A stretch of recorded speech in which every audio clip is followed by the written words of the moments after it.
Let's talk about love. Okay. Do you think there is more than one type of love, or do you think it's all the same? Can you expand on that? So generally, I talk about love a lot on my podcast, and it's very commonly said in my conversations that, well, when you ask me what is love, you have to specify what kind of love, because the way I love my girlfriend is not the way I love my parents, is not the way I love my friends, and not the way I love my dog. But now, I don't know, I was kind of thinking about what you said, and you were saying one thing that's universal in all the countries you've traveled to is that love exists everywhere. And when I thought about it from that perspective, I was like, you know, I kind of do think love is the same. And so I'm really open. I don't have an answer if I think there's more than one kind of love or if there's not, and I want your opinion on this. Wow. Okay, I guess I said love exists everywhere, but I guess I could have also said kindness exists everywhere.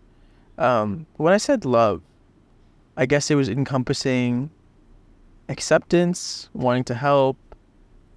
Like people that, like, is this girl behind it? He's munching. He has literally like acorns in his mouth.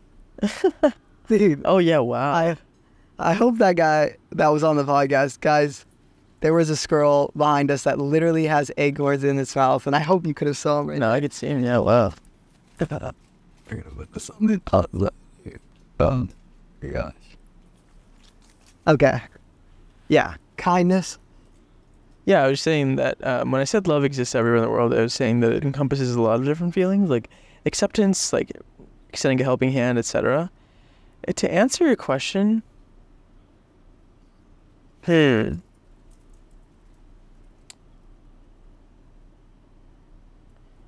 don't have an answer, but because you asked me the question, these are my thoughts. I think that, well, different people make you feel different types of ways. Yeah. I think a lot of like how much I like a certain friend is based on how much I like myself when I'm around them. And if you have been in multiple relationships, if you have, I think people could attest to like the love feeling different. Yeah. But I actually think that it's the people making them feel different.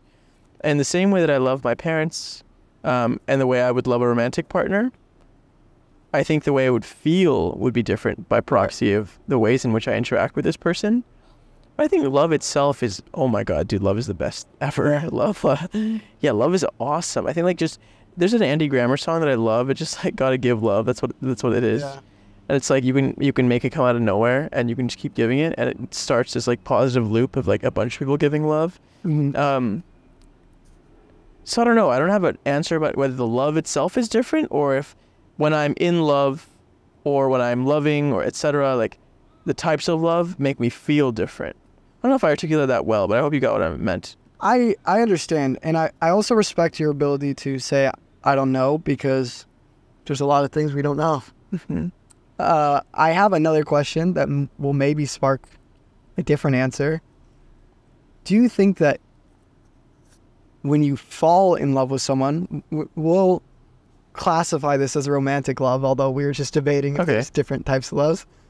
When you fall in love with someone, do you think that is purely because of your experiences and your conversations and what's happened between you and that person? Or do you think there's like an ulterior force behind it that like is unexplainable? So this is a really complex question. I guess what I'm asking is, when you fall in love with someone, do you think it's purely because of interactions between you two and that is what built the love? Or do you think that there's like a force behind it that's outside of our understanding that contributes to it? And how I got to this question is I was thinking about like girls I liked or girls I've loved, and I was like, they're not particularly like the most fun girl I've ever been with, or they're not particularly the most funny or interesting person, but I find myself loving this person more than someone else. And I was like, that made me feel like, dang, maybe there's an outside factor participating in this, because otherwise you would just love the person who has all the best qualities. But that's my thoughts, and I'm sharing it because I feel like I don't know how I'd answer without knowing that perspective. You know, thanks for expanding on what you meant the unexplainable force was. That's interesting. I remember when you were saying the question, I was like, oh, definitely the former. But then after you finished saying, I was like, oh, definitely a combination of both of them. I think if I was to fall in love with someone, it's interesting because I'm all for being friends first. Yeah, same. And then if you fall in love, you fall in love. You know what I mean? Like, but I think the feeling comes before we start to try and explain why we're feeling that way. Yeah. I think oftentimes we misdiagnose the reasons why we're feeling a certain way.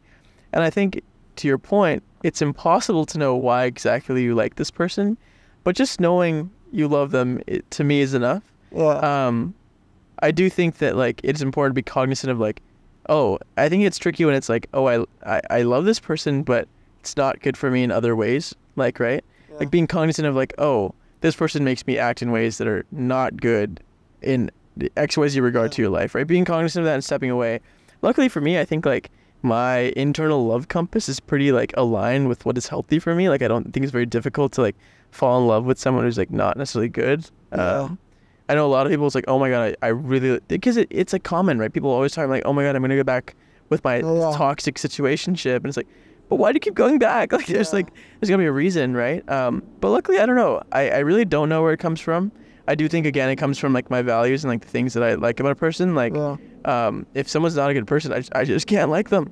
But when I'm falling in love with a person, I'm saying this like it's happened all the time. It's only happened once. But when I fell in love with this person, we were just friends for a super long time. Yeah. And then you just start to feel something. And then later you express that. Yeah. And you say, oh, I like XYZ about you. Yada, yada, yada. But I wouldn't say those things necessarily cause the love. Yeah. Because if I'm reading it on paper, it feels like it's not just like the words. It's like I have feelings and memories associated with all the things that I'm saying. And it's impossible to encapsulate all of it. So small characteristics or traits will never encompass. I think it's impossible to encompass all that a person is with just words. It's only once you start to develop a mental model of this person in your brain and your heart, where you're like, oh, okay, like I can understand what you mean from the words that I'm describing you with. So to answer your question, I think that it's neither former or the latter. I think the latter option was like this inexplicable force is actually because we cannot fully explain the former, which is all of these traits about a person. And especially you can explain the dynamism between who you are and they are and how you guys bounce off each other. And like people just always say, oh, the vibes, right? It's like, how do you know if you like a person? Oh, just the vibes. People accept the answer. And I agree completely. It's like the same way as, oh, I vibe with that guy. Like, dude, I love hanging out with him, like just as a friend, you know what I mean? Like friends, like relationships, romantic partners, anything and all, like, yeah, it comes down to vibes. Dude, I thought that was really well articulated, and I don't think there's an answer to this question that's going to be like extremely satisfying. It's like, that's it. Mm-hmm. But I think you got as close as you can get.